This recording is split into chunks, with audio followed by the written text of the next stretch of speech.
Hi guys, আজকে আমরা সর্ষের ক্ষেতে পিকনিক করতে এসেছি। যে ফুল আমাকে দেখাও। ফুল দেখেছো কোনোদিন তোমরা? দেখবে কি করে? এটা গরিব অনেক না? গরিব দেখতে পাবো না, আমরা অনেক বড়লোক দাম। বলে আমরা বড় আমরা লোক বলে দেখেছি, সর্ষের খাতে এসেছি, আবার তোমরা সর্ষের খেতে গরিব বলে এসেছি, আসতে পারোনি। আবার ফুল তুলেছি। ফুল তুলেছি, ঠিক আছে। গরিব, তোমরা গরিব স্বীকার করো জীবনে, তাই না? বলো, হ্যাঁ, বলো বলো। আমরা বড়। আমরা বড় লোক বলে এখানে আসতে পেরেছি, তোমরা গরিব বলে গরিব আসতে বলে পারো। এখানে আসা যায় না। জীবনে বড় লোক হতে হয়, ঠিক আছে। এখানে বড় এসেছি, মনের মানুষ, বড় লোক মানে 10,000 টাকা ভাড়া নিয়েছে। হ্যাঁ, হ্যাঁ, এই- শুধু 3 ঘন্টার জন্য। এইটা আমার 10,000 দাদুর, পুরো টাকা। ক্ষেতটা আমার দাদু। না রে, আমার দাদুরও ভাগ আছে। হ্যাঁ, তোমার দাদুর ভাব আমার দাদুর, আমার দাদু তোমার মানেই দাম। মানে দাদুদের, হ্যাঁ, তোমার মানে আমার। হ্যাঁ, আমাদের কিন্তু কোনো হিংসা নেই। হিংসা নেই, আমরা বোন একদম আমরা বোন। হিংসা কিছু। হুম।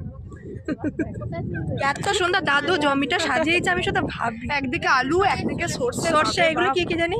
এগুলো কি? এগুলো আলু রে, এগুলো আলু। দাদু সাজিয়েছে। ও দাদু সাজিয়েছে তো জানে না নাতনি, ঠিক আছে, কোনো অসুবিধা নেই। নাতনি ছাড় আছে। ওই যে বাড়িগুলো, ওই যে ওই যে বাড়িগুলো, ওই বাড়ির খাদানটা আমার দাদু।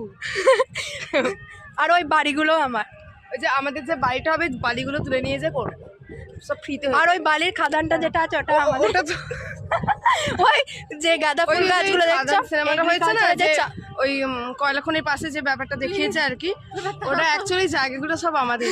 ওই ঠিক আছে, agriculture এ যে ওই গাঁদা ফুলের চাষ হয়েছে, সব সবগুলো আমাদের। বুদ্ধি দিয়েছি আমি, সব আমাদের, ওগুলো সব আমাদের, ঠিক আছে।